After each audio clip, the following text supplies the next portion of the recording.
Hey guys, Phil from Trail Talk MTB here, and this week we're doing a demo ride review of the Commencal Meta Power 2.9. So if you haven't already, subscribe to the channel for future reviews, and we also do riding vlogs as well. So the model I tested in particular was the Signature Edition, and that's the top of the line model. Right now it can be found for $7,999, however it retails for $8,599, and those are Australian dollars. However, if that's a bit out of your budget, there are models that retail for $5,499. So with Commencal being direct to consumer, you do get really good value for money. However, it's pretty smart and you get a lot of e-bike specific components on this build. So you get e-bike optimized suspension front and rear. So up front you have the Fox 36 factory edition with the Fit 4 damper, and in the rear you get an X2. And you also get DT Swiss e-bike optimized wheels with the H1700 series. You also get the impressive Shimano XT4 piston brakes, a personal favorite of mine, great power, and I really liked them when I tested out the Meta AM last week. So with the drivetrain you get a mixed match of SRAM stuff. So you get a SRAM GX shifter, you get an XO1 rear derailleur, and you get an NX cassette. So the NX cassette may sound like a bad thing, however it's actually a really good idea. Other than SRAM's EX drivetrain, so that's specifically designed for e-bikes,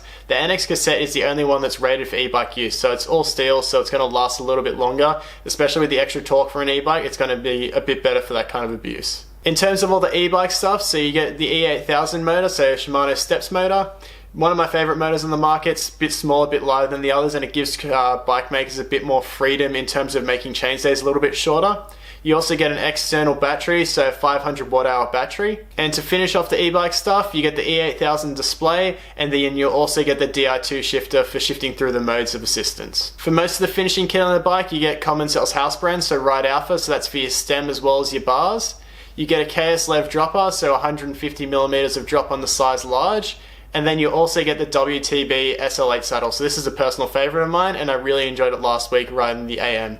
So looking at the frame, like the AM, it's really beefy and it's definitely built to handle a lot of abuse. And like the AM and TR, it utilizes Commencal's linkage actuated single pivot suspension system. And in regards to travel, you're getting 140mm of rear travel as well as 150 up front. So with everything together, the bike weighs in at 22.9 kilos. So the geometry of the bike's nothing too radical. It's built to be more of an all-mountain bike, so you can do a bit of everything on this bike. So looking at the head angle, it's 66 degrees. You've also got a 75-degree seat angle, so decently steep for the climbs. And the reach comes in at 2mm shorter than the AM, so 458 on the size large. And the chainstays come in at 453mm, which is a little bit on the longer side for one of the steps equipped bikes, but it is actually pretty short compared to one of the Bosch bikes. So nothing too crazy here, pretty moderate. So enough talking about specs and geometry, let's take the bike for a ride on the trails. So we're here today on the Commencal Meta Power 2.9.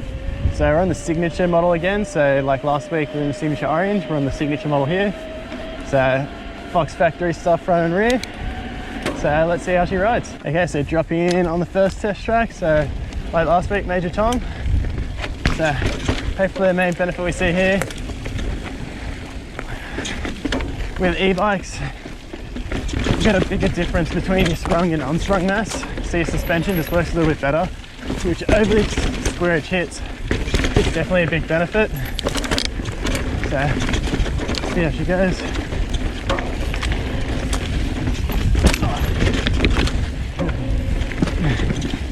Really helps when you come into those takeoffs where you just need a little bit more speed. You can just put a little bit of boost down and just get into them really nicely. Drop in. Okay. So just off the bat, the reach feels a little bit shorter than the normal Meta AM that I tested last week. And it's same on paper, so it's actually different on paper. So it's 458 on this versus 460 on the Meta AM. It's only 2mm, but I'm feeling a little bit of the difference. But with an e-bike, sometimes having a little less reach is actually beneficial, because with shorter reach, a bit more easy to maneuver. And when these things weigh over 22 kilos, it's definitely a bit of a benefit. And you've got the inherent stability from the extra weight and the weight being nice and low. So still nice and stable, but you can still maneuver it. So yeah, it definitely is a little bit harder to maneuver than a normal bike. Just going into a lot of these shorter pinches and stuff like that. Just to be expected. So oh, way over there. That's kind of the price you pay. I don't have too much confidence in these tires. From factory, they've got the 3Cs, but it's got the dual compounds at the moment, so not a huge amount of grip. Okay, so first descent finished. Really good over the chunky stuff.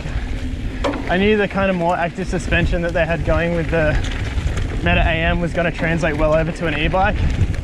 You don't need super good efficiency when you've got a motor that's helping you pull you along, so it's good that kind of more active suspension carries on to the e-power. But going into the climb now, so let's see how she climbs. Okay, so a bit of details about the motor and battery. So it's using the E8000 system all around pretty much. So you've got the E8000 motor, which in my opinion is probably the best e-bike motor, apart from the Fazil, which is really small, but that's kind of in a different class. But it's really small, light, so you can fit shorter chainstays on e-bikes, which some people might not like because you want a bit of traction when you're climbing, but I ride the trails that I do on a normal bike, so I don't want any longer chainstays. I want to actually be able to maneuver a heavy bike. Yeah, so small form factor, which I really like about it. Might not be the quietest motor on the market, but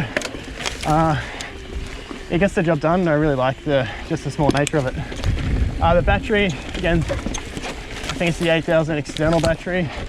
They just got a new internal battery that you're probably going to see on a lot of the bikes, but yeah, I actually don't mind the external battery. It means you can remove it, but big negative, there's no bottle cage. So again, happens with a lot of e-bikes. You're going for longer rides on these things, you want somewhere to put your water bottle. So it'd be nice if they can just put it under the down tube where the battery is, but take the battery off means you can transport overseas. It's lighter when you're putting it on your car rack and all that kind of stuff like that. So I don't mind it being external. So onto the shifter for the motor. You've got the E8000, oh sorry, the Di2 shifter. I don't know what the actual code name is for it. I'll say it when I go through the specs, but I prefer the 7000 and the 6000 switch for the motor. It means you can fit a normal dropper post. With this one you have to use a kind of over the top mount, which I prefer the one by mount. So a bit of a negative there, but it's an easy switch. A lot of people, as soon as they get it, just swap it over. So that's something that I would recommend. So if you're not too familiar with the E8000 motor, you've got, you got 4 modes. You got off, so nothing, eco, and eco, trail, and boost. I tend to stick in trail most of the time. Yeah, I tend to stick in trail. Like boost saps the battery pretty quickly, and it's really good for like long fire trail stuff. But on the trail, it comes on pretty aggressively. Working in a bike shop with a lot of 8000 bikes, got a little bit of experience with them. So in terms of charging, you're going to get around about 2 hours will give you around 80%, and 3 hours should give you full charge. So pretty quick charging, get all the parts really easy. Yeah, there's never a problem with any of the E8000 stuff, so it's good to see on this bike. Another big benefit with the spec, you got the 165 cranks. With an e-bike, you're always going to be scraping stuff and sprinting and that kind of stuff like that. And the shorter cranks are definitely really helpful there. It's not too much I change with the spec. You got the grip, the Fit 4 up front, definitely prefer a grip 2. Just a much better damper. And X2, really good. 4-piston Shimano Dior XCs, really good brakes. And then you got the hybrid 1700 DC6 wheels, so e-bike specific, really strong wheels. Okay, so starting the second descent to blackout. So last time, pedally start. Yeah, you won't have too much confidence in these dual compound tires. I actually have a feeling it might pedal a little bit better than the Meta AM, but saying that, I did have the spring was a little bit too soft in the Meta AM, so it's probably I'd probably say it's the same. Steel corners really balanced like the Meta AM. That's definitely a feature that's carried over. Very similar bike, it's almost just strap a motor and a battery onto it. It's the same bike. Yeah. So rolling in to a more high speed section, flat loose corner. Ooh, good pedal. Yeah, it tracks really well like the Meta AM. Got that Straight line. Yeah. That's pretty, that was really loose back there. Okay, so here comes the real tracking test. Maybe just go and rock on here.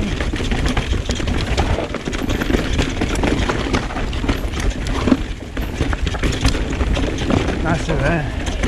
Just to have a look there.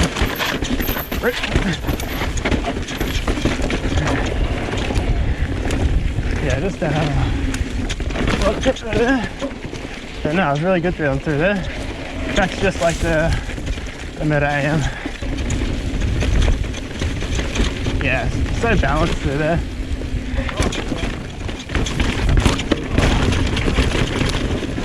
Ouch. Ah, I'm wet now. Now I'm gonna get electrocuted on an e-bike going through water.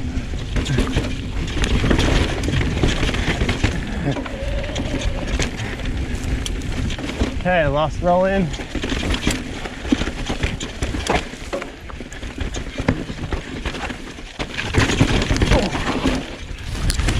Rally there.